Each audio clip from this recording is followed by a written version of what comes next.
Hi, everyone. Welcome. I'm just going to give a few housekeeping notes before we get started. My name is Becca. I'm the project manager for the Center of the Study of Democratic Institutions. I'll be your Q&A moderator today. Welcome to our panel on the BC snap election. Note that we are recording. You should have heard something as you walked into the room. We're recording the session and we'll be posting the video on our website, but the activity in the chat won't be captured. We're leaving the chat open for you to introduce yourselves. You can post questions to the chat or you can direct them to me. And I'll either call on you to unmute yourself and you can state your own question, or I can state it on your behalf, depending on what you want to do. You can just let me know. And as always, please be mindful and respectful during the session and in the chat room. Thanks so much. I'll pass it on to Jerry now.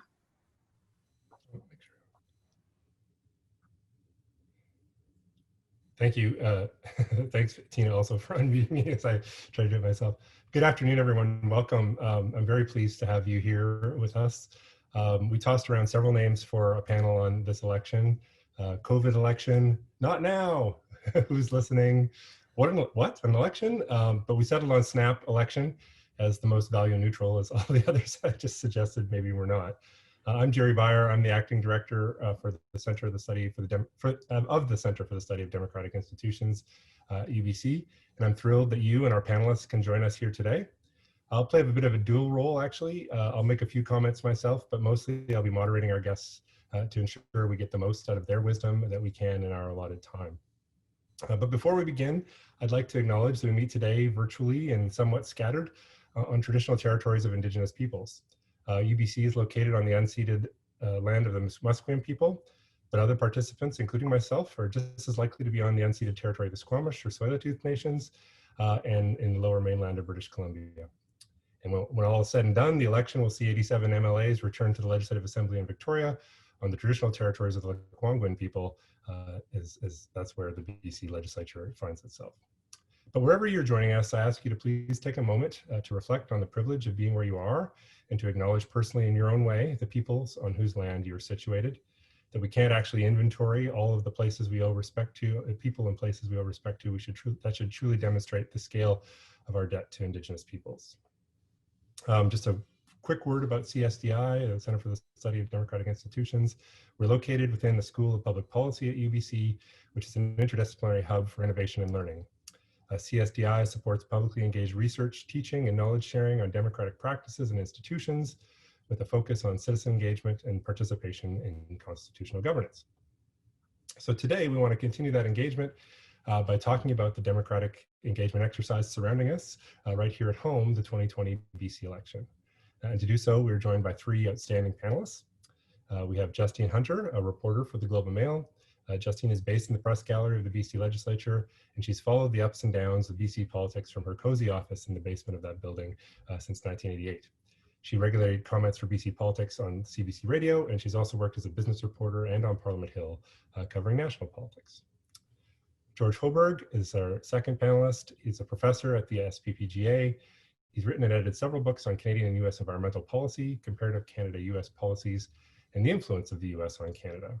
His current research focuses on clean energy transformation. Other research interests include environmental policy broadly and the design of policies and institutions to promote sustainability. And Priscilla Umulu is our last guest, and she is a Sarlip First Nations consultant and facilitator for various organizations in Greater Vancouver. We know Priscilla from her participation in our Institute for Future Legislators at the CSDI, but Priscilla is also a writer and speaker on Indigenous women's rights and reconciliation and a program coordinator for the group Feminists Deliver. She is passionate about sharing her experiences and culture to support truth and reconciliation and Indigenous empowerment. So I'm going to very briefly set the stage of the election thus far, and then I'm going to ask a few general questions to Justine. As it's still a busy day, right in the midst of the campaign, and the BC Liberals have dropped their policy platform today, we're going to tap her wisdom first because she needs to take off and respond to more immediate deadlines and developments. So a little bit of history, I guess, just to start us, is that the 2017 election here in the province was truly one for the ages. It was unsettled for several weeks, so close, and finally responsible for bringing in a BC NDP minority government predicated on a confidence and supply agreement between the NDP and the BC Greens. The minority spelled the end to 16 years of BC Liberal rule, first under Gordon Campbell and then Christy Clark, including a 2001 majority, we should recall, that gave the BC Liberals 77 out of 79 seats in the BC legislature. The departure of Premier Clark from the helm of the Liberal Party and the more recent replacement of BC Green leader Andrew Weaver means that Premier Horgan's opponents on the debate stage tonight are significantly different from those he faced in the spring of 2017. It also goes without saying that this is an extraordinary election, given that it's taking place in the midst of a continuing state of emergency in the province and a global pandemic. Premier Horgan requested the election to secure stability that he claimed he could no longer depend upon in the legislature, and presumably to take advantage of the goodwill and increased polling numbers that have come his way during this crisis. The campaign thus far has been notable for lots and lots of policy announcements from all the parties, and a few issues with candidates and missteps by some of those candidates along the way. We wanted to convene this panel to do two things. One, to check in on this campaign as it's developed, and that's the task that we generally have for Justine, and to talk about some of the pressing issues in the province that don't seem to be getting the attention they should. If you talk to a BC politics observer in February of this very long year and asked if an election were held right now, what issues would be top of mind? If you're asking that question from the blockaded steps of the BC legislature, you could be forgiven for predicting that climate change and indigenous concerns about the use of traditional lands for natural resource projects would be top of mind. But then March happened, and now we're not hearing as much about those issues. So George and Priscilla are here to provide us with some close observations of those themes as people who work and study this all the time. All right, so it's my chance now to turn to Justine. Justine, as your bio notes, this isn't your first election to cover in BC. It is the first from my basement, though. So what do you think of the campaign so far? Does it differ outside of COVID much from previous campaigns you've covered? Yeah, I mean, when you look at the kind of the arc of some of the issues, you see some very familiar patterns. You've got, parties attacking each other. You've got them trying to focus voters on the issues and the platforms that they want to raise. There's, so that mix of promises and attacks, and there's some familiarity with that. The leaders are out on campaigns and they're going to ridings where they think they can pick up seats. At the same time, it's very, very different in that you have no way of gauging what kind of voter participation we're going to see right now, because there's no big rallies, there's no big events to really get a sense of whether people are really paying that much attention. And the other big change, of course, is that we're not going to see a huge event on October 24th. The election day is usually, everything leads up to that. The dynamics in campaigns, if there's a big slip up, if there's a big shift tonight in the leaders debate, that may not necessarily end up being a huge reflection in what happens in the outcome, because we've got so many people that are taking advantage of the opportunities to do advanced polling, but also the mail-in ballots. So normally mail-in ballots are a very, very small part of the election, so we don't wait for 2 weeks after the election results to see what happened. And I think that's going to be very likely this time. So if you're a candidate in this election, you really wanted to get your message out early, and you wanted to make sure that those people that have already sent in their ballots heard what you had to offer them. So that's a big shift as well. The one thing that is the same, a couple of weeks ago, I got an email from a burner email account leaking me this exclusive documents, which was the talking points that the NDP had produced for their candidates to make sure that everyone sticks to the message box. And it turned out every other every other reporter in the press gallery, I think, got a copy of this. It wasn't a big exclusive, but it was interesting in that it kind of framed the election from the NDP's perspective in a way that is very familiar in every election I've covered since 1991, which is it's very much this class warfare tone of us and them, and we're on your side, and those guys are on the side of the 1%. And so you can see, even when the top issue is not necessarily the same as it's ever been in any other election, the framing of how they're trying to motivate voters is very much the same. Would you say that the sort of snap quality of the election, that it was a bit of a surprise, maybe even for the NDP, at least in terms of as an organization, did that have an effect on kind of the quality of candidates or the number of candidates? Even the NDP had its own kind of candidate struggles early in the campaign. Yes, I mean, I took the summer off. I spent the summer off doing things outside with my kids and spending every minute outdoors and unplugged as possible. So when I came back in early September, and everyone was saying, "Oh, there's rumors of an election," I was like, "You're kidding me, right? Why would you do that? We've got what appears to be a phenomenally stable government. We had, when this initial in 2017 with the minority government formed in the summer, everyone said, wow, minority governments don't last more than 18 months. We give it 6 months tops. There was a lot of, not very many people had anticipated that 3.5 years in, you would have not only still that stability, but actually unprecedented cooperation in the legislature around the COVID response.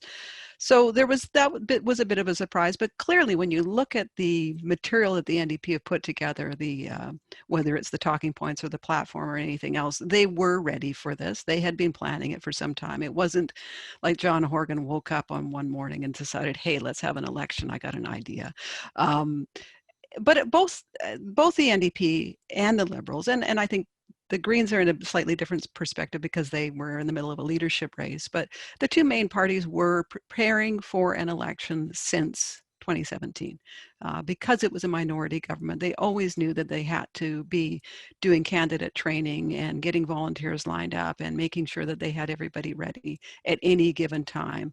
I don't think the fundraising ever really stopped. So in that sense of, is there an excuse for not having done good candidate vetting or not having a platform ready? I don't think on either case that anyone can say that they were surprised and couldn't have anticipated this.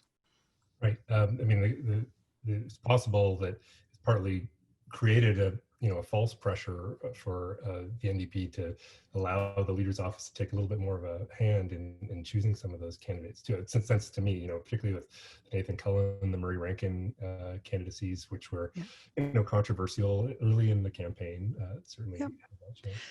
Yeah, they do. I mean, and there's always, every election has this feature of, particularly if you're one party that's got some material that might be embarrassing about another candidate, that one of the favorite tactics is to wait until nominations close and it's too late to do anything about it. So once the ballots, you've got your candidate signed and Elections BC has said this is your candidate, you usually see a little flurry of embarrassments that come out after the fact, just to make sure that it puts the maximum pressure on your opponent to defend. So you mentioned the Greens, new leadership there, almost brand new leadership, shiny new leadership. Yeah. What did you see in the legislature over the last few months? The transition within the Greens, and how much do you think they're playing the role this time that they did compared to last in 2017? Yes, I mean, the Greens provincially, and I think that there was a similar story with the federal Greens, they were built up with a very strong personality. Andrew Weaver here in BC and Elizabeth May federally.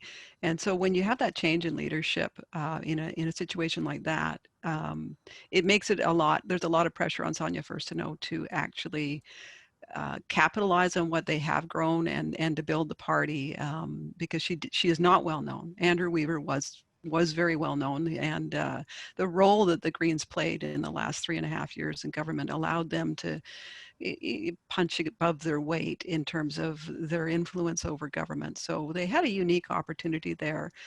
I think Sonia Furstenau needs to make an impact in terms of who she is and why the Greens should still support her when she doesn't have the same household name as Andrew Weaver, but she'll have that opportunity tonight. I think that'll be one thing we'll be watching for in the leaders debate, is she'll be the one woman on the stage and has an opportunity perhaps to kind of get that profile that she wouldn't otherwise have had in the last couple of weeks.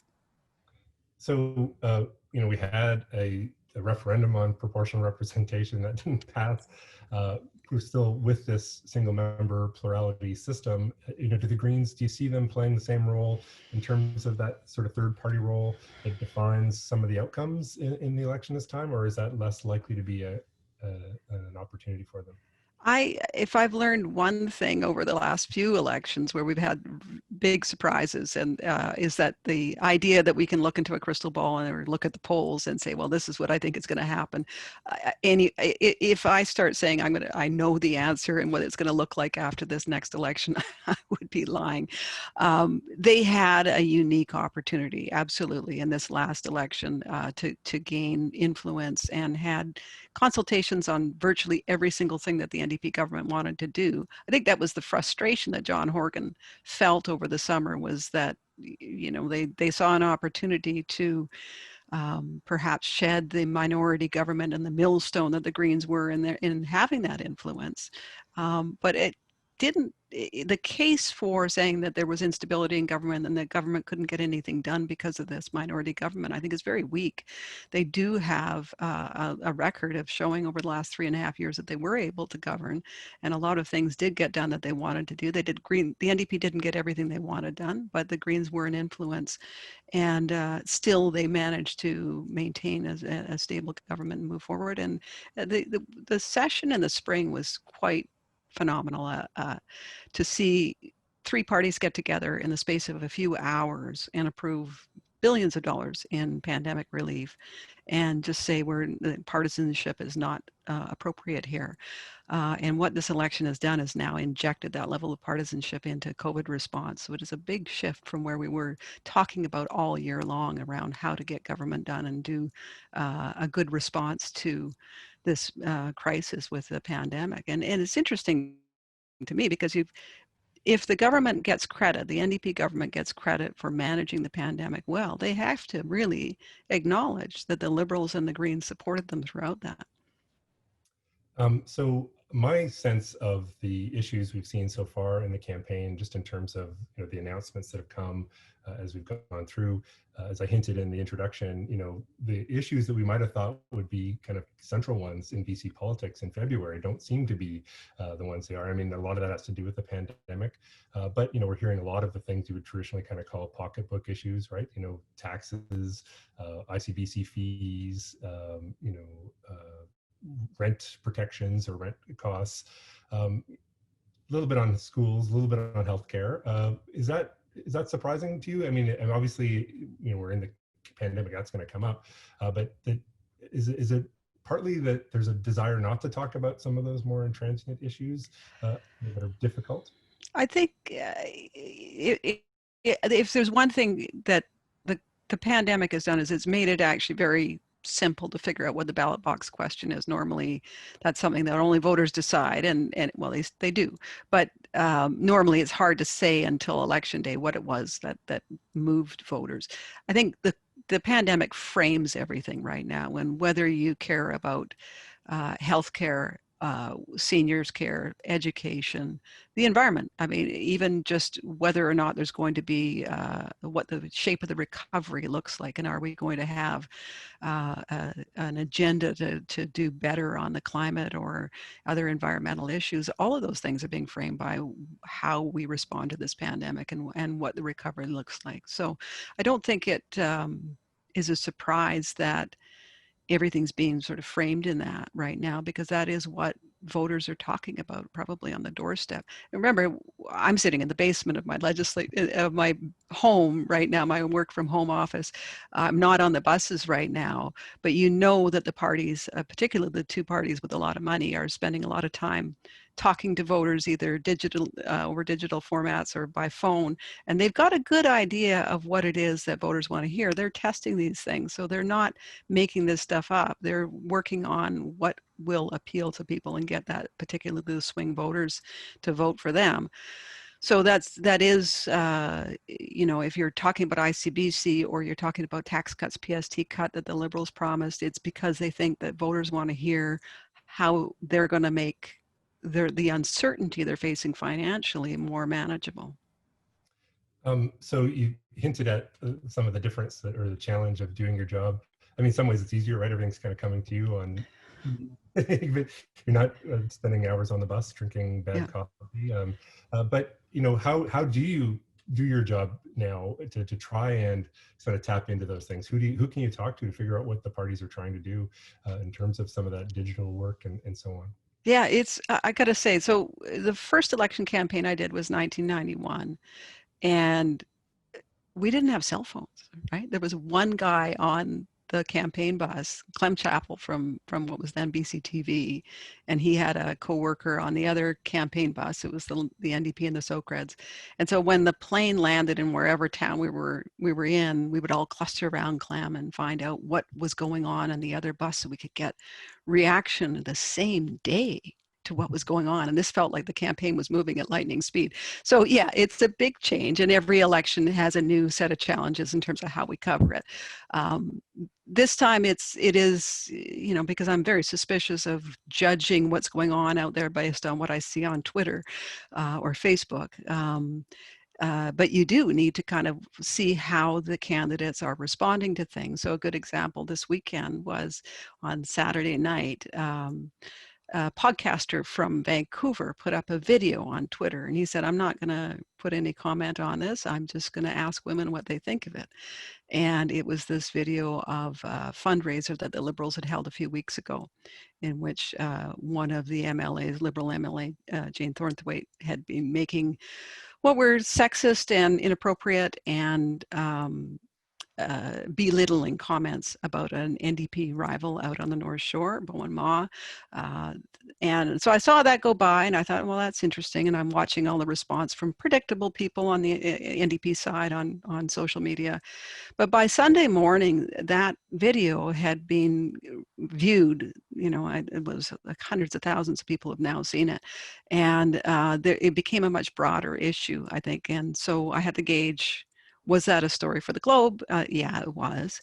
What was the story? It wasn't just about one incident. It was about broadly around how the Liberals were handling this and the response to it, and whether it was a bigger issue around their response on social issues and social values. So, you know, I'm not gauging that on how I see people behaving on the bus. I have to kind of figure out new ways to do it. But I think, you know, that's always moving along with technology as being kind of one of the perpetual things that we do in this business. So it's changed a lot, though. Yeah, I mean, the issue certainly had the character of something that could be one of those bombshells, but at the same time, you're wondering, is this kind of the insiders who care? But it's interesting you look at that metric in terms of how many people have seen it to see that, and then obviously it taps into a story that's out there in terms of. Yeah, and it had to be a judgment call on my part that morning because I couldn't gauge it on any other thing other than what was going on social media, because there was no other way to look at it. So I had to think about how to determine whether or not that was a good story to do. And of course, obviously, I talked to my editors in Toronto who.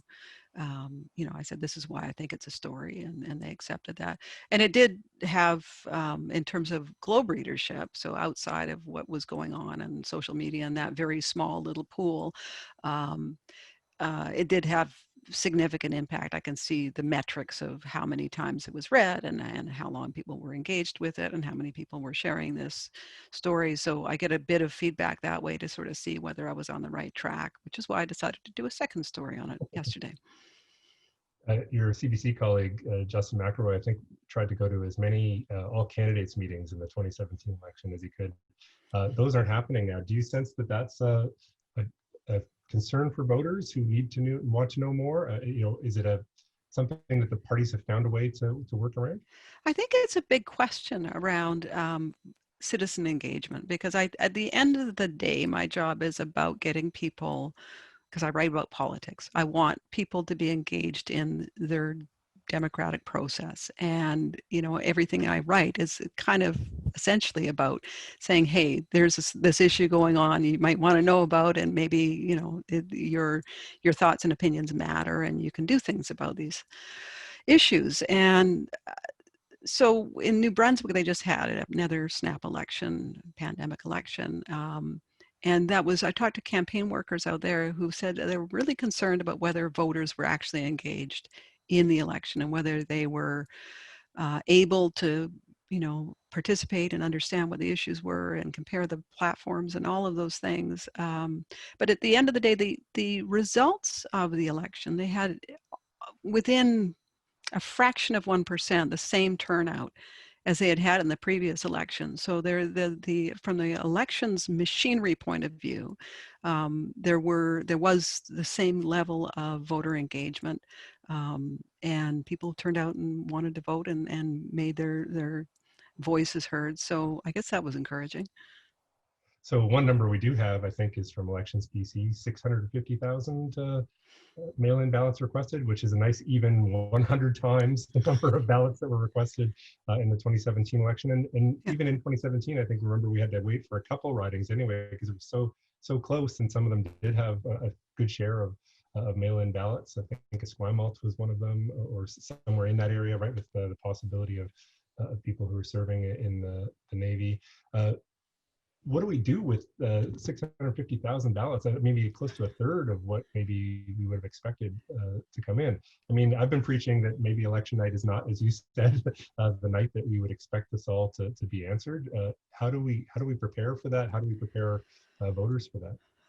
Yeah, it's so on 2017, my normal routine on election day, I went for a run in the morning, and then I sat down and I wrote 2 stories.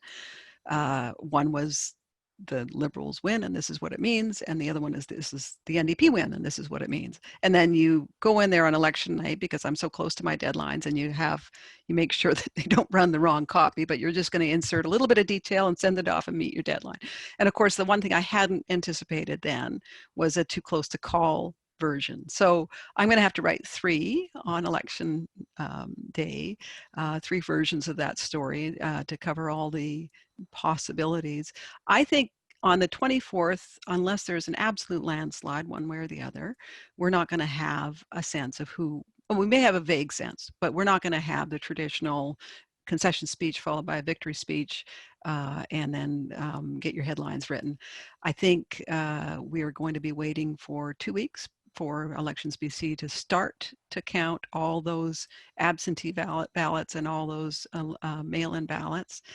And that could take another week or 2, depending on how many and how fast they can do it. So it will be interesting. I don't know what election night's going to look like, but I don't think it's going to be an easy decision. I think the people that are on the TV decision desk, those guys that are supposed to call it first, will be in a tough position. Yeah, and I mean, we know there's enormous pressure on them, right? That they feel this need, particularly in a competitive environment, to try to be the first ones to make the call, and it seems to really dominate even the way they approach. Yeah, and I've been, because I've done elections while I was working in television too, and those, there is a lot of pressure to do that, but the one thing that might be a deciding factor, and we can't measure this, but the parties will know. I have no doubt, all the phone banks and everything that they're running, the parties, they will be trying to find out what people did with those mail-in ballots. So if you've already voted through your mail-in ballot, you're probably getting calls from the different parties saying, so did you vote? That's great. Who did you vote for? So if they can get a strong sense of how that vote went in terms of the mail-in ballots, even though Elections BC won't have counted them, they may feel confident enough to come out on election night and say, we feel we've won. But it just won't be validated for a few weeks. So it'll be, as BC politics typically is, interesting and not dull. That means that 2017 is not the anomaly, that we'll have lots of It'll be a different kind of anomaly, I guess, this time around. Yeah, but I don't feel like I know what to expect on election day. I just think it's not going to be, it's not likely to be a resolution on that night. All right. Well, thank you very much, Justine. I know we've grabbed you at a very busy time in the cycle, and so you probably have 2 stories on the debate to write. One, who won, and the other one, somebody else won. Yeah, it's a busy day, but I've really enjoyed this. So thank you, and I'm sorry I can't stay for the rest of it, because I'm really interested to hear the rest of it, but I'll try and catch up later. Thank you, Justine. Thank you. So I want to turn now to Priscilla. Hi, Priscilla. Just a quick introduction to sort of what we asked you to talk about. But the BC legislature was the first jurisdiction in Canada to adopt the UN Declaration on the Rights of Indigenous Peoples. Yet, as I hinted in the introduction, certainly Indigenous youth and their supporters made their position very clear in the early part of this year that they didn't think BC was doing particularly well on addressing some of those real concerns of both Indigenous people and maybe young people in the province.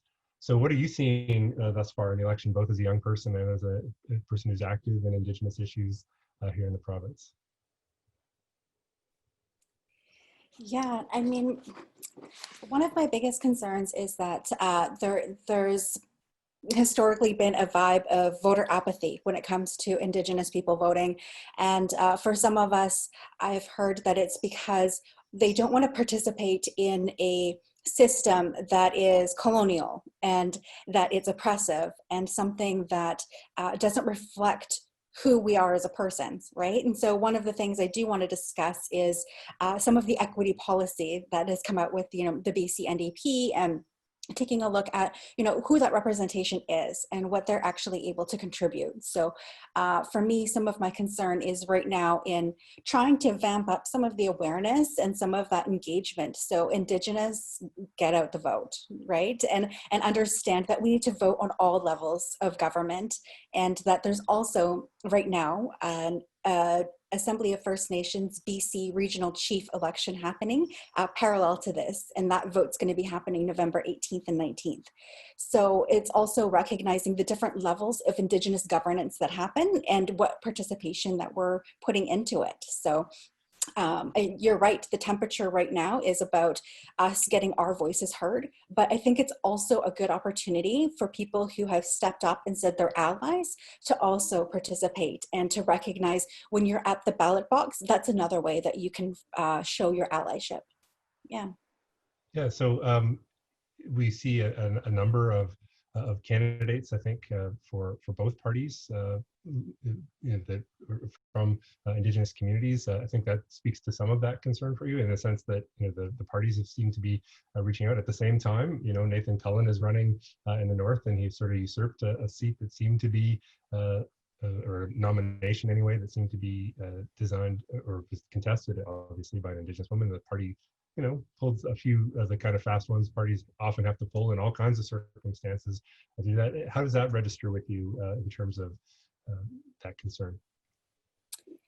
I think that one of the things I wanted to better understand was how the procedure had happened, right? And I think one of the things is we needed to sort out for us as Indigenous supporters of specific candidates and specific parties, what the policy is, and then if that policy is being implemented at a pick and choose, right? So I find that I'm very cautious as to being able to toe a party line and just say, okay, this is what's happened, and kind of look the other way. I wanted to be able to better understand what was happening for both candidates, to figure out how I felt about it. And I think that one of the most disheartening parts of it for me was people not understanding why the equity policy is in place. And so that's one thing I would like to touch on is the equity policy is in place not to be discriminatory towards really amazing candidates like Nathan Cullen. It's to be able to almost play an equal playing field, right? Because there's a difference between equity and equality. And I feel like some people are losing that. And so understanding that for Black, Indigenous, and people of color, even wanting to be a candidate is very scary. I had ran in the last municipal election, and as a woman and as a Indigenous woman, there were challenges that I faced that other candidates may not face. That's why equity policies are important. You take a look at what's happened with Beau and Ma and the sexism that's happened. That's another reason why we have equity policies, is because women and people of color, people with disabilities, and people of other marginalized, identities are people who are constantly taken a look at as like they have faced other challenges that other people don't. And so I think that that's where I'd like the messaging to come across as to why it was important and why it was very disappointing to see the outcome as it did. And as much respect I do have for Nathan Cullen, if he wanted to be a good ally per se, he could have stepped aside and found another riding that he could have been successful in as well. Right? So there are other opportunities for people to show allyship, especially when it comes to politics and nominations. So how do you feel? I mean, it seems that that's just sort of disappeared now from, there was a bit of it in the early part of the campaign, but along with the kind of criticism of having an election in the middle of a pandemic, that seems to have sort of disappeared as an issue. I mean, obviously the kinds of issues that raises, I think, are eternal ones and ones that the party probably continues to struggle with, but it doesn't seem to have paid much in terms of a price for that kind of we'll be nice about it, but it was sort of seemingly a little bit sneaky dealing going on there to put Cullen in place, given his high profile and the prospects of him maybe being an important part of the party going forward.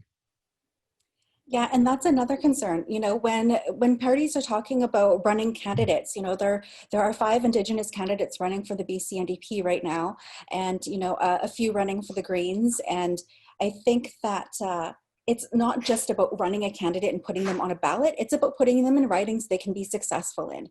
And that's another part of the equity policy, that it's about incumbents, right? And it's about having the opportunity and resources financially and manpower and everything you can to run BIPOC candidates successfully in places. So, we could have 20 who are on the ballot in this BC provincial election, but if they don't have that support and those, the finances and the people, then, and in good ridings, then they're not going to be successful. And that's performative allyship, as opposed to is actually meeting the equity mandate and respecting, the Indigenous knowledge and rights, and them putting their name out there as well.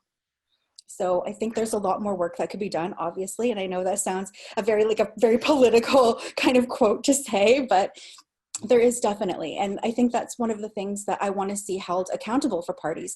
And I know they can't in the middle of the election, but after this election, let's take a look at what was put in each person's platform, each party's platform. What was the candidate nomination process? What was the support there for the candidates during the election period and afterwards as well? Campaigns are draining. And what are you doing to support people after everything is said and done, whether they're elected or not? So Wet'suwet'en conflict obviously almost dominated the news cycle in the early part of this year. I don't think I've heard the term, the name come up in the midst of this campaign. I mean, we have heard a little bit about some of the broader themes that tapped into, but certainly not much of a focus, even though, again, it seemed to be all that government could think about. They did sort of block the speech from the throne from being the kind of public event that the government likes it to be. Activists and allies in Victoria. What do you make of the sort of almost disappearance of this as a kind of driving concern of BC politics in the midst of an election campaign? I think it is disappointing to see it disappear. I feel like it was a good opportunity to build on Indigenous relationship and really hold account to what the next government's going to do, right? And I took a look at the different platforms that are available for the NDP and for the Green and for the Liberal, even though it just came out, so I had to kind of skim to find Indigenous.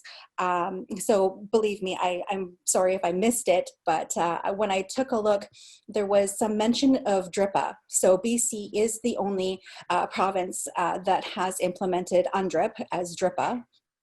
So the United Declaration is supposed to support, action around, Wet'suwet'en and Indigenous lands and rights. And I don't feel like it's been talked about enough. It says that it's there. It says what they're going to do in that they want to have these conversations. But I don't think they took it to a degree of understanding what that relationship building is going to look like, right? So, I mean, there was a lot of conflict and misunderstanding around who the hereditary chiefs are, the elected chiefs are, and now we're having DRIPA. So I feel like that they needed to be able to say what they're going to do it. The NDP did talk about implementing a secretariat to help be able to sort some of this policy and legislation out. I think that is a good move. I know that the Liberals were talking about wanting to be respectful, but I think that it goes beyond being respectful when you need to have such serious conversations and legal, right?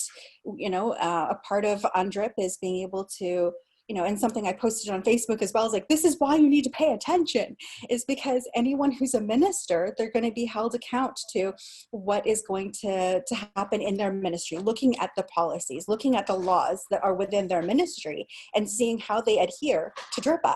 And so it's not just Indigenous relations and people who are in a secretariat or a specific Indigenous office, it's all of the ministers need to take a look at it because it's intersectional. Indigenous relations is intersectional in all of the aspects. It's tourism, it's trades, it's the economy, it's healthcare, it's, policing, it's, all of it is included, education, right? And so I feel like they have been too quiet on something that's going to impact not just Indigenous, but BC as a whole. Right? So whatever their focus is going to be and their action is going to be to implement DRPA, it's going to affect all of us. And I feel like that's a conversation that people are way too silent right now about.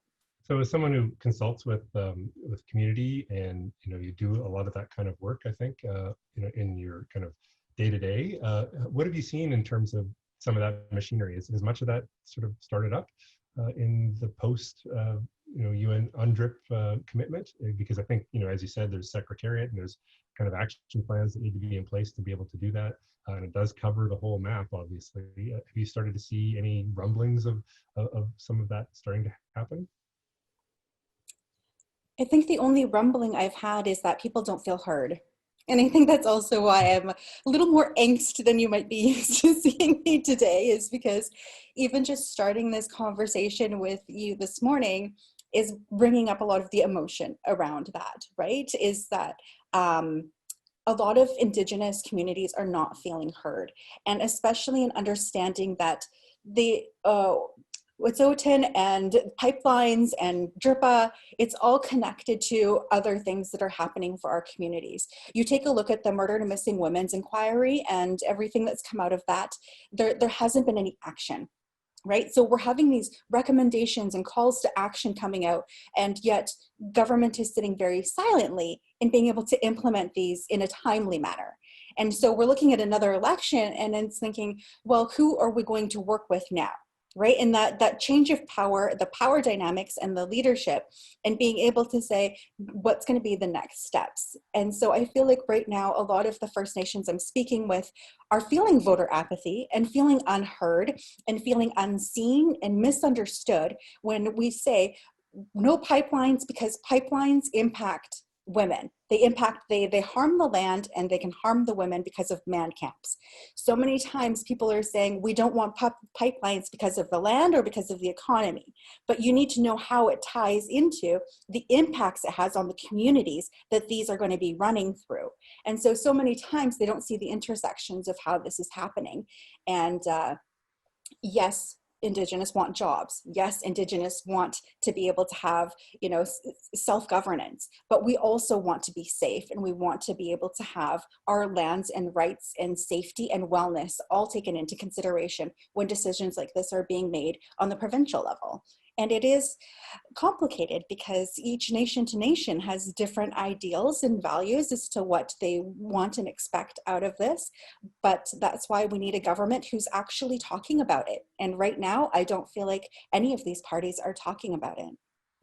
I mean, it speaks the complication and the sort of intertwinedness that you point to says we need to have a much more robust conversation than we do. And Kim Campbell once said elections are not the time to have policy discussions. That didn't play out very well for her when she said it, but at the same time, it does speak to a little bit of vision about an issue like reconciliation and the way it gets implemented, and certainly the kind of commitment that's been made, in a formal legal sense, as you point out, to UNDRIP and the consequences of that. I guess it's a good segue for George, because what we aren't seeing is the 2013 election that was all run on the jobs and promise of LNG, which would probably have raised the issue more. Now it's just LNG's quietly in the background, along with other climate issues. So maybe I'll turn to George. Thank you, Priscilla, and see. George, the Greens have started to raise, obviously been concerned about raising issues of climate change and sustainability in the election. But what are you seeing on that issue overall in the election? Well, it is still playing as a significant issue in the election. I think, I mean, the polls are showing that voters still care about it, not as much as COVID, obviously, and not as much as affordability, but it is still there in the background. And are you going to do the question and answer thing? Or Go ahead.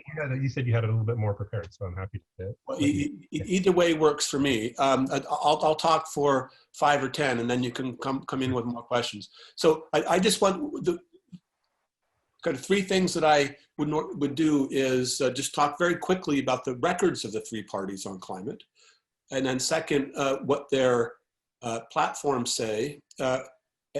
Well, I'll actually do those together. The second is what the issue situation is like in this election and what parties have advantages on which issues and where climate fits into that. And then third, just a couple of things that I'm looking forward to in tonight's debate. So first, with respect to the records, I mean, the incumbent party, and this is one of the reasons why I don't think it's that big an issue in the election thus far, the NDP actually have the strongest climate policy in Canada. I mean, it's important to realize that virtually no government in the world takes climate seriously enough, in the sense that in order to actually get to the targets set by the United Nations, we need to all be dramatically reducing emissions now. We should have done it 10 years ago. It has to happen right away. Governments around the world are still trying to find room to grow a little bit more before they take those steep cuts. In BC, we have adopted aggressive policies. We've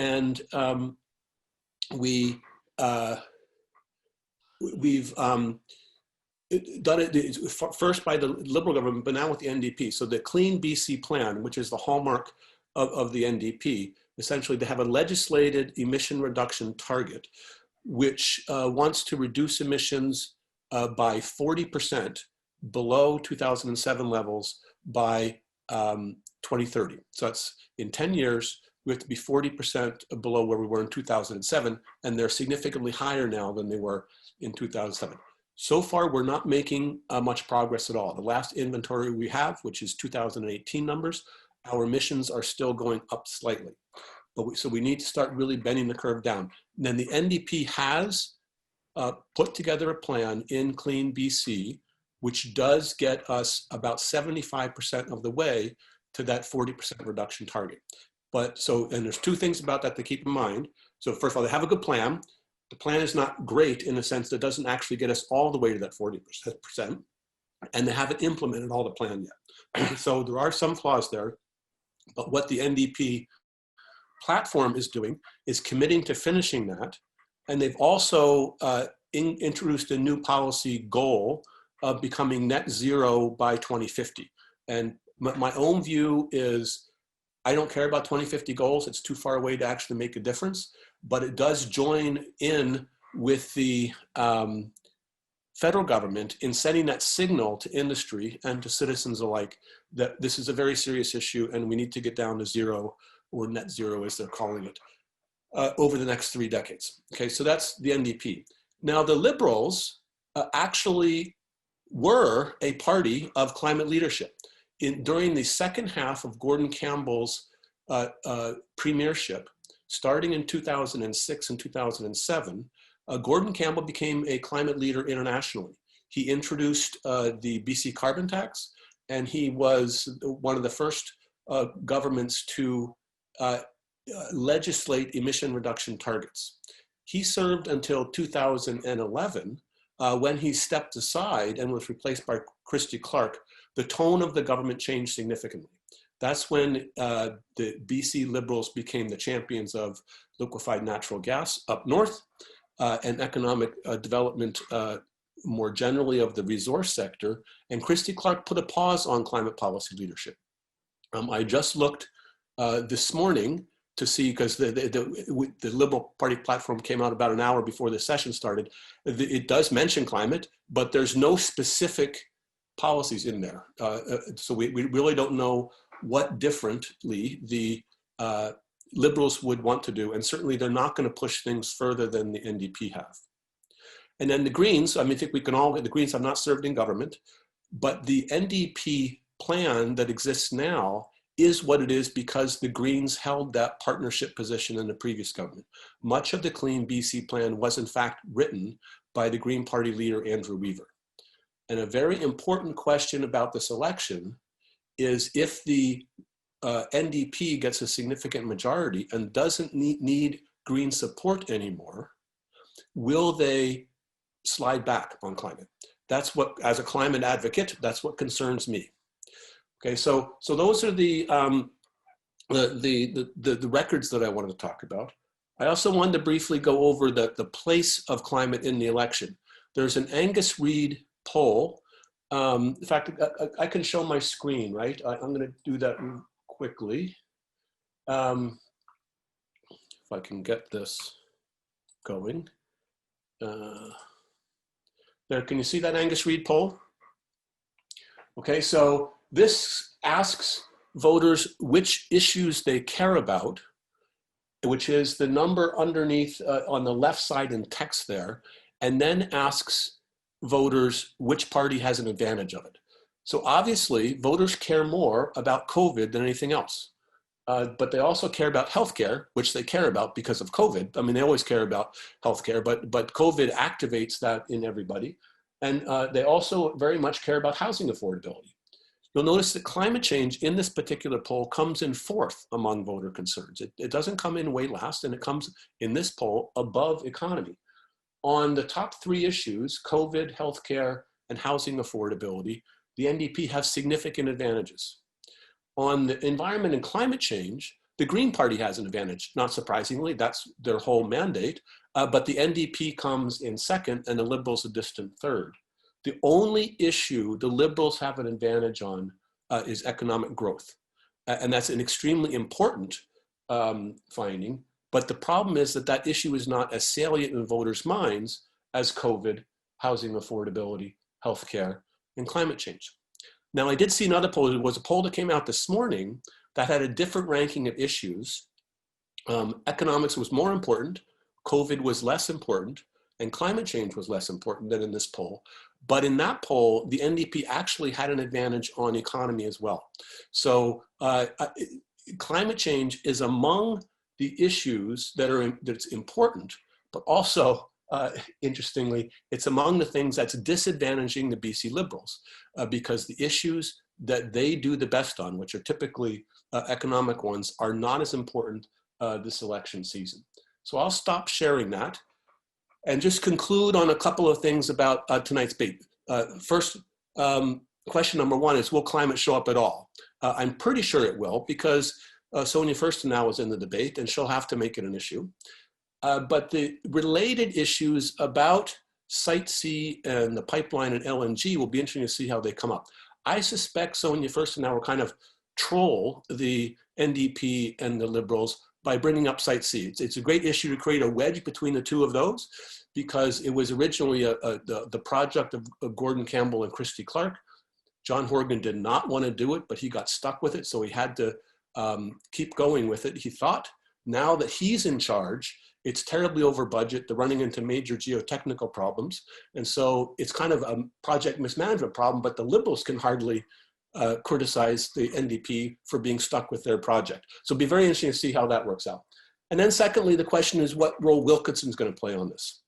Is he going to agree about how important climate change is and pushing forward on it? Or is he going to try to recreate the narrative of Christy Clark, which is castigating the NDP as the party of no? And because there have been some notes and some advertising around this, that he might try to point to the anti-pipeline protesters and link the NDP with them to talk about how they're supportive of radical protesters. We'll see if he plays that kind of cultural politics or not, or the issues get focused elsewhere. So that's just the prepared remarks I had. Jerry, if you want to follow up with that, or we can go to questions or yeah, I have a couple of things I want to follow up, George. First of all, congratulate you for using bending the curve without reference to COVID-19. So you managed to and become part of the lexicon, I guess, and so we can use it for multiple issues now. But I want to probe you a little bit more on this idea that I think you've highlighted that when people are asked what issues matter to them, that, climate change and environment, at least for British Columbians, is up there in top 4 or whatever. But, we certainly aren't, without absent the Greens, hearing it in the main conversation. As I said to Justine, it's all about these pocketbook issues. Is that solely because of COVID, or do you think that it's more about sort of the complications of it, that, when you look at Site C or something like that, the NDP have tried to have it a little bit both ways? Well, I think it's mostly because we're listening to the NDP and the Liberals talking back and forth at each other and not listening to the Greens. And the NDP have a position of strength on the issue, and the Liberals are afraid to attack them directly on it. And the indirect attack is around affordability issues. I think that's what's going on. But also, you're right that the history of climate change is virtually always an afterthought. And environment generally is an afterthought after the big issues that always dominate elections, economy, healthcare, and education. And then it's whatever else there is. And there have been several times in history when the environment or climate change actually got up to being as important or more important than those other issues. And that did happen this past fall in the federal election with the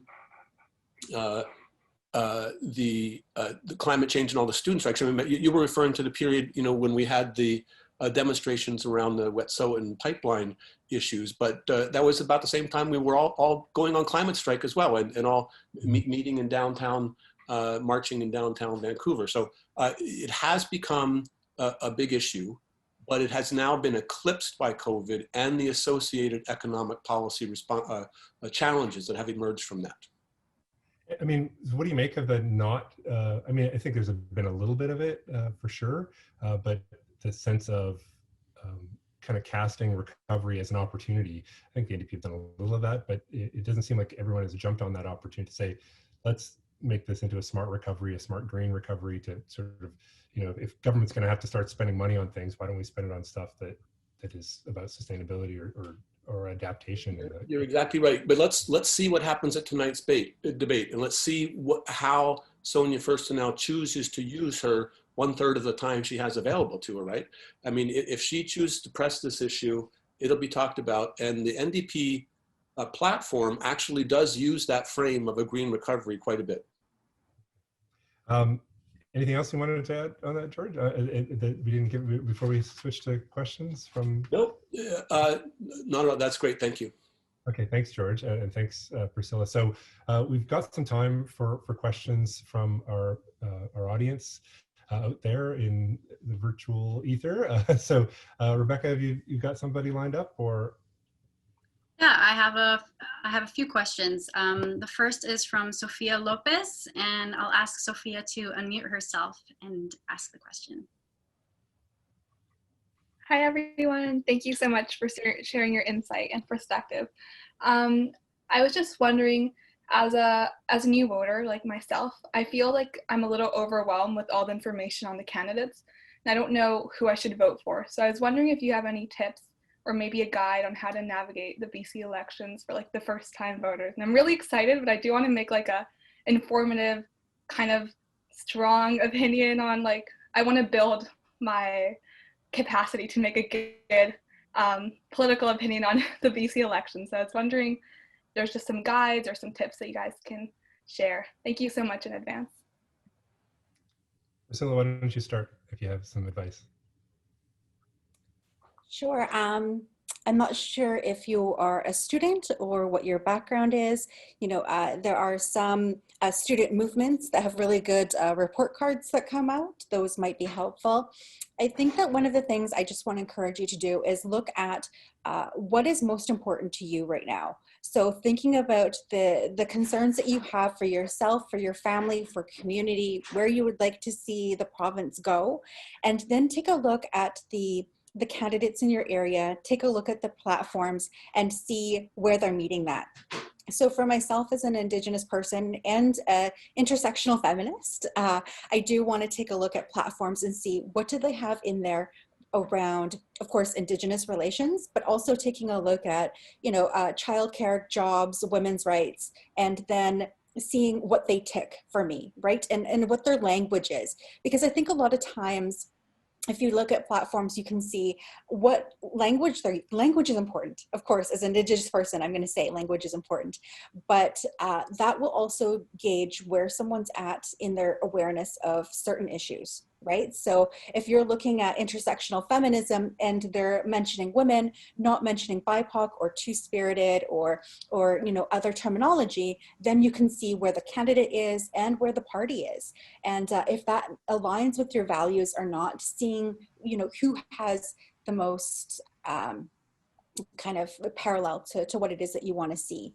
And I know it can be overwhelming to see who the candidates are in your area, but even speaking with them, if you get an opportunity to, I think that unfortunately face-to-face isn't as much of an option as it usually is, but getting to know who they are and what they stand for as an individual also says a lot about how they're going to be when they're actually sitting in those seats and able to stand up for you and what you believe in. So I think that might be a good idea, is to try and reach out to a couple that you think might be possibilities for you to vote for, and ask them some of these questions. Figure out 1 or 2 questions that are most important to you and ask it of a couple of these candidates, because building that personal relationship, I think, will help as well.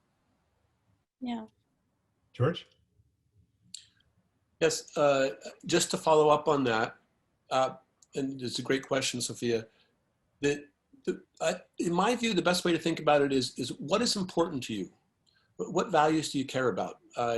Is it that you want to make sure the economy grows as fast as possible, or that you want to make sure that the climate future is as safe as possible? Do you want to make sure that Indigenous rights are respected? Do you care about economic inequality more, or housing affordability?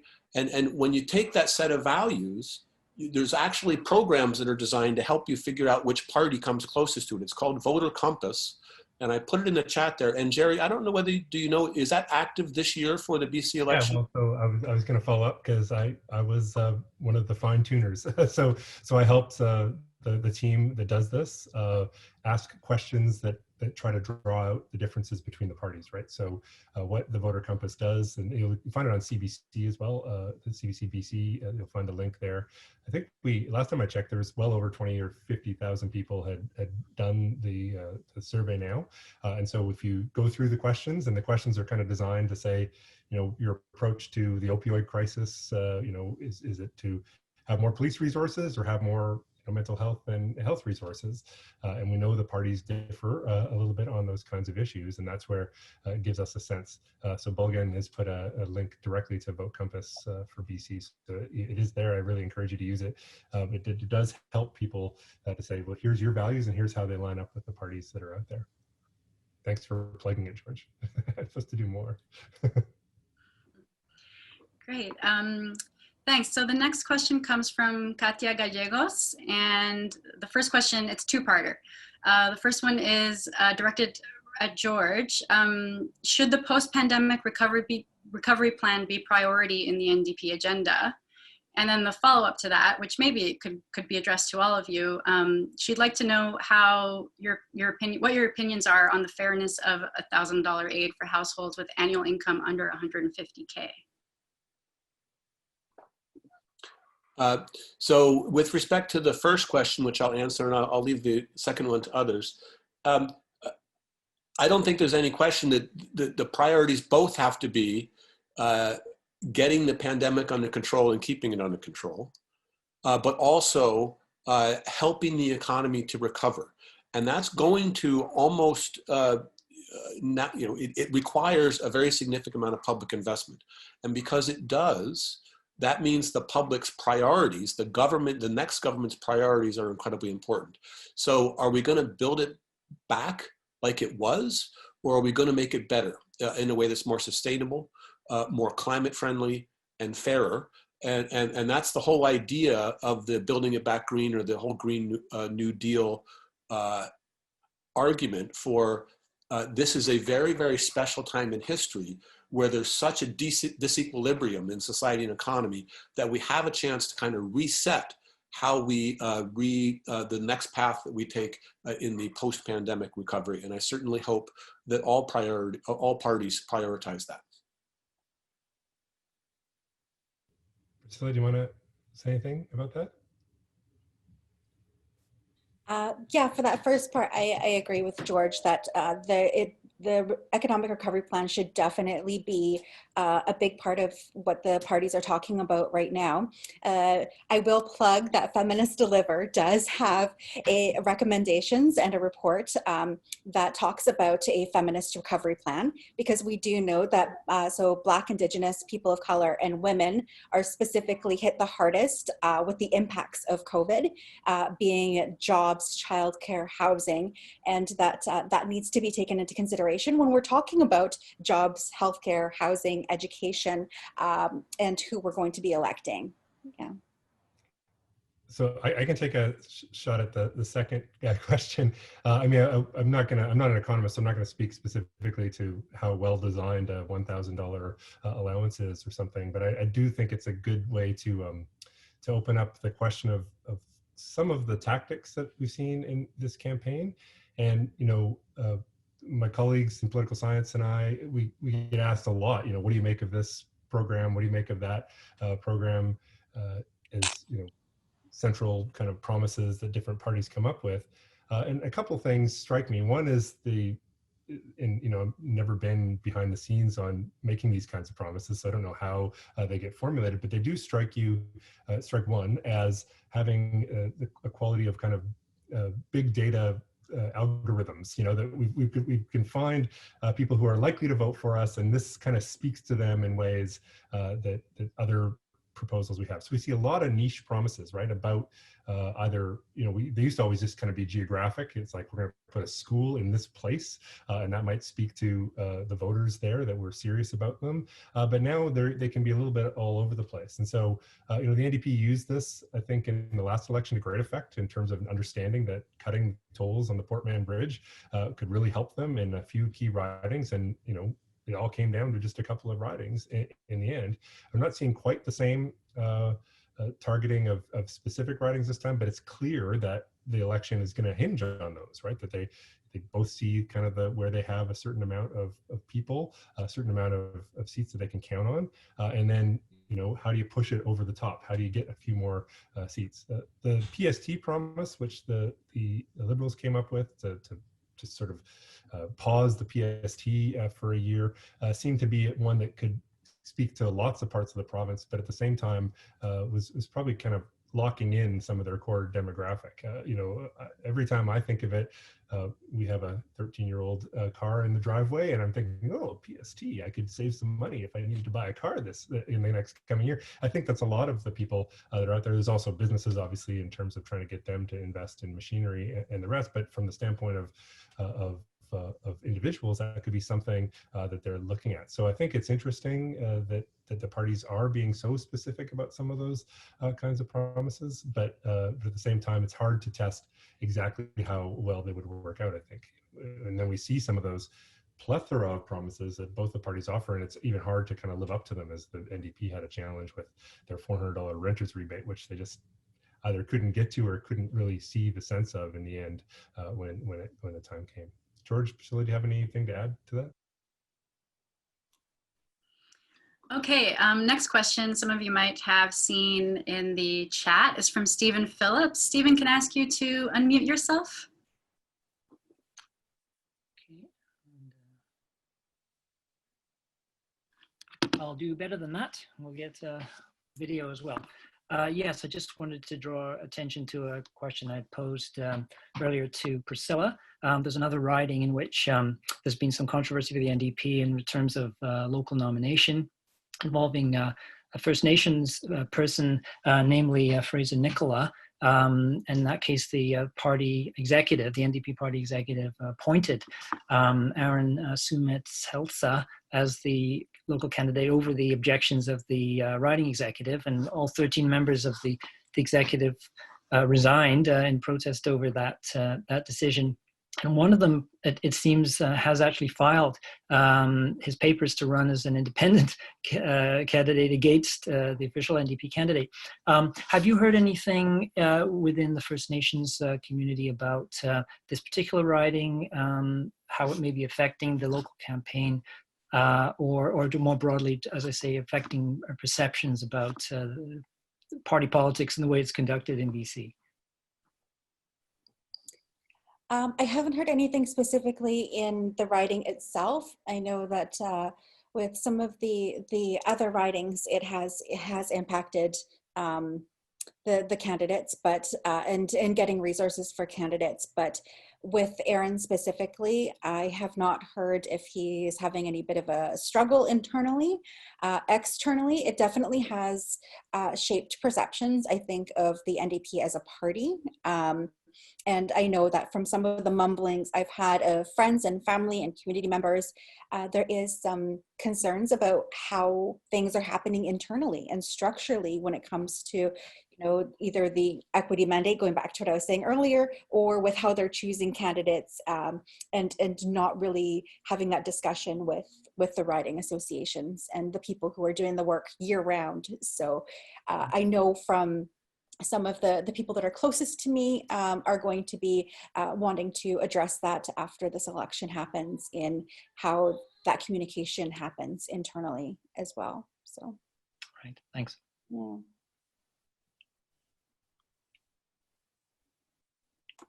Okay, I think I have another question from our WorkLearn student, Catalina de Castro. Do you want to unmute yourself? Yes, hi everyone. I have two questions, one for Priscilla and one for George. So I'll start with one for Priscilla. So I'm wondering, thinking about the elections and looking beyond that as well, what role and what actions can organizations like the CSDI or the School of Public Policy and Global Affairs take in order to support Indigenous candidates and Indigenous issues? For sure, that's a really great question.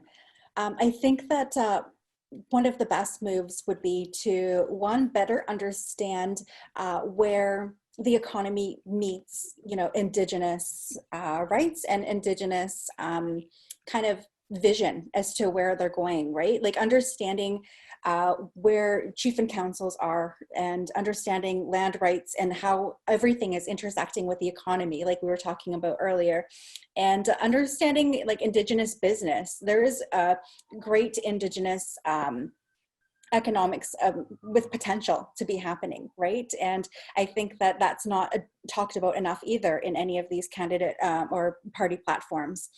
I honestly believe that there is also some of the flip side as well that could be looked at. So when we're talking about economy and Indigenous relations, it's also talking about what happens when you have businesses that are wanting to work on reconciliation, but are going about it in a way that may not be very respectful, or you have cultural appropriation that's happening. So it depends on where you're looking at in the scheme of things. If you're looking local, if you're looking at community, if you're looking at the province, I think that the best way to build allyship is to be informed as to what Indigenous folks are saying in business and in economy, and where they see the potential for the province to go, and as a sovereign, having self-governance, or as well as a part of the province, because those are also two very different visions that First Nations have, right? Did that answer your question? Yes, that did. Thank you. Awesome. And Jerry, I think you wanted to fit something in. Yes, thanks. Thanks, Rebecca. George, you were involved with the UBC 350, right? Efforts from the environmental movement to try to impact elected office, or things like elections. How are you seeing the kind of climate activist community approaching an election like this BC one this time around? Is there the same kind of effort being made to be sort of a little bit outside of the parties and work, or are you seeing more people work within the parties that they're already kind of comfortable with? Well, I do think it is quite a different situation now that the climate movement's not trying to fight the incumbent party as much. So the situation is the climate movement is trying to buck up and strengthen the incumbent party and not have it slide back. And I do think there's some legit worry that the Green Party, which has been a driving force over the past 3.5 years in building the government willingness to take aggressive action on climate change, might dissipate after this election. I mean, when Horgan's expression of concern about being free of the partisanship and all the discussions to be able to move forward on COVID, what else is he going to use that for? If he has a majority, he'll be liberated for the next 4 years from those sorts of inter-party political constraints. And I just don't know where that will go on climate. I really hope that by now, climate has, is now in the bones of the NDP, but I'm a little bit concerned about that because of their continued commitment to LNG and the commitment they have to resource workers and communities. It's a very, very challenging problem in a province like ours, where a very large region of the province, geographically of the Northeast, is so dependent on natural gas development as an engine for economic activity and growth. Just a different follow-up on the activist side. One thing we did see with the Wet'suwet'en protests and the rest was this extraordinary kind of coming together of climate and environmental activists with indigenous activists to try to stop projects and to highlight that issue. Are you seeing any of that kind of continue past the moments that it sort of had in the spotlight in February and maybe early March? Well, the issues that came around was that there were several. There were the other pipeline proposals. I mean, the bigger issue prior to the Wet'suwet'en one was the Trans Mountain Expansion Project, and that's currently in a bit of a pause in a way. I mean, the NDP tried to stop it. They failed. The project is going forward. And so all that's left is kind of the on-the-ground conflict when it really starts up. So when they start aggressively laying pipe in parts of British Columbia, we'll see how the environmental movement and indigenous movement responds to this. I believe that the response will be significant, but I really don't know. And COVID impacts that a lot. It was extraordinary how universal the climate movement support for the Wet'suwet'en traditional leaders was. So that was an important development, and you see that happening. I mean, it's part of the book that I've been working on. That's about that alliance between environmental groups and indigenous groups in order to try to push climate action by blocking fossil fuel infrastructure. It's been a very formidable force throughout North America. We saw it down south in the Standing Rock conflicts, and we're seeing it here in Canada as well. In this election, I haven't seen as much of that specifically because, again, we've been talking so much about so many other issues. It'd be very interesting to see what happens tonight to see whether these issues come up. And I had one more. Sorry, go ahead, Jerry. Yeah, I have one more for Priscilla as well. I mean, you're a feminist who delivers, Priscilla. What have you made of the issue that Justine pointed out that kind of hit the news this weekend? You've served as a candidate. You've been in that position of facing some of that same kind of challenge. I'd be really curious to hear your voice on this issue and how you've seen it play out. Yeah, I think that it's been slightly encouraging to see it be nonpartisan in the support for Bowen Ma in her response to what has happened and what was shared.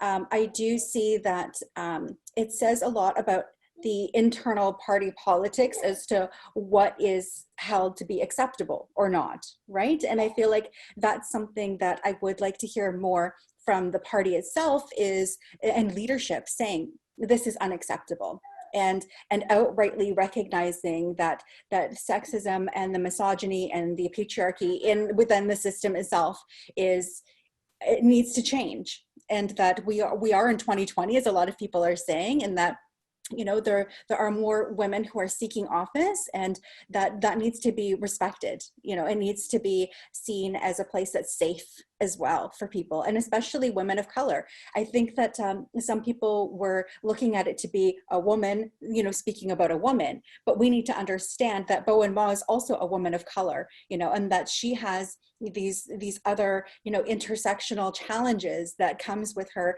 being a candidate and her being an MLA and her, you know, being in politics. And so I feel like that's something that is discouraging for a lot of women of color who want to run, because it's already hard enough for us as it is to seek a nomination and to feel that we are, you know, to the degree of wanting to be a candidate, let alone seeing what's happening out there. I mean, I feel very concerned for other young women out there who are interested in wanting to be candidates or wanting to contribute to campaigns. Even just that, you know, when people, the voter apathy is real, and we need to have it be a safe space where people want to learn and grow and be engaged. And that is discouraging for a lot of people because they see it as politics is disgusting and people are doing things that are, you know, very disrespectful. And so I applaud Bowen Ma for being very, you know, diplomatic in how she had approached it. But I definitely think that more could have been done to address it. And I don't think it should go away very quickly. I hope that it doesn't go away very quickly because, yeah, it's unsafe. Yeah, I mean, I think the debate tonight is primed for two things. One is people have watched American debates over the last couple of weeks, and they're not going to be very tolerant of interrupting. People will all be, you know, and then also, you know, it's sort of like the two men who had a real kind of bro referendum debate when they were on together. You know, they were kind of interrupting each other a lot, sort of thumping their chests, and then the different dynamic of having somebody else on the stage with them, I think this time around, I think will be really interesting. But again, people are primed for it, and I think we'll be kind of testing them through that lens as the two that are there. Rebecca. Sorry, so that was exactly the same question that Max Cameron had. He had to take off to go do an interview, but as an extension to that, he was wondering if everyone agrees that the Liberals seem to be really off balance right now as a result of that issue, that the way that they responded to the roast was pretty tone deaf. So is there anything else you'd like to elaborate about their standing at this point? You want me to start? Sure, or yeah, whoever.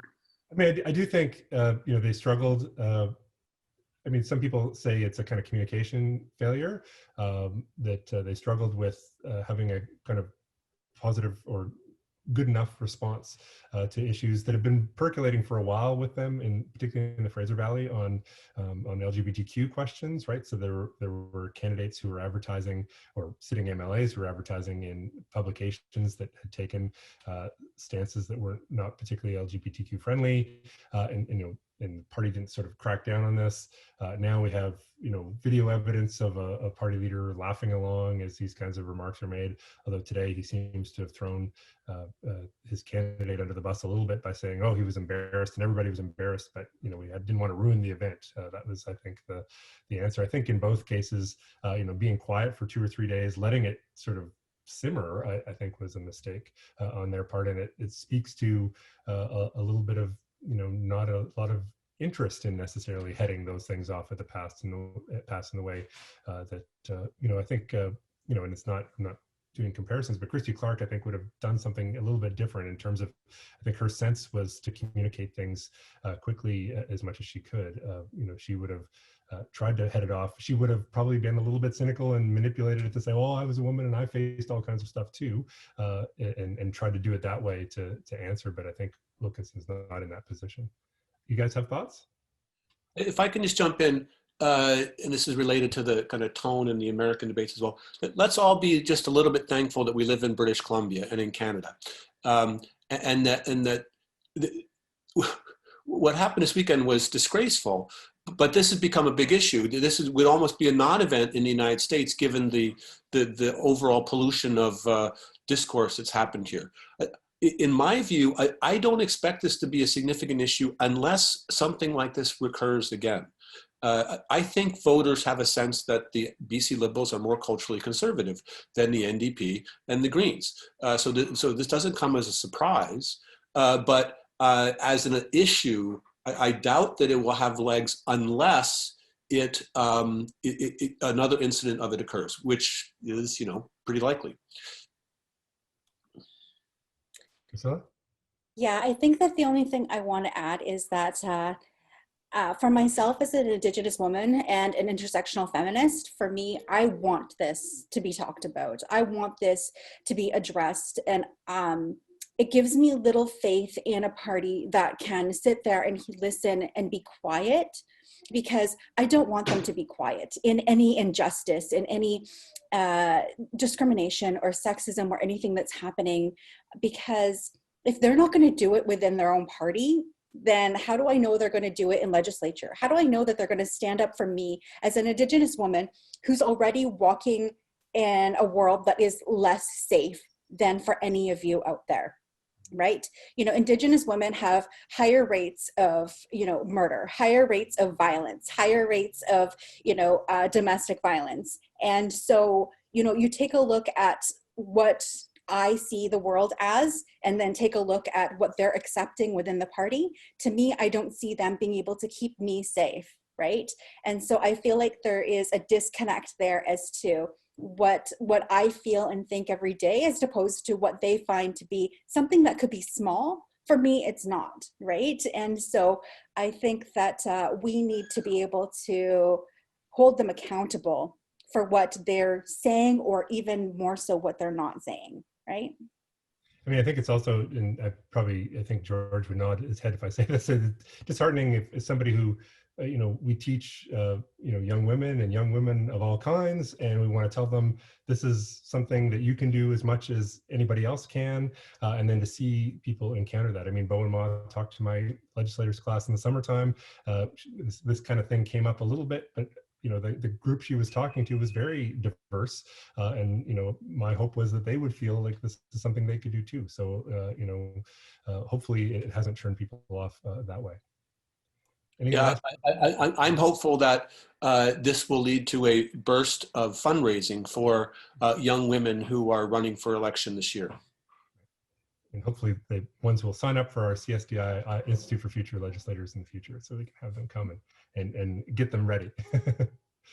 Becca, it's time for maybe one more, if we do. Yeah, there's one more, it's time for one more question. We can't avoid, I think, getting into questions of proportional representation.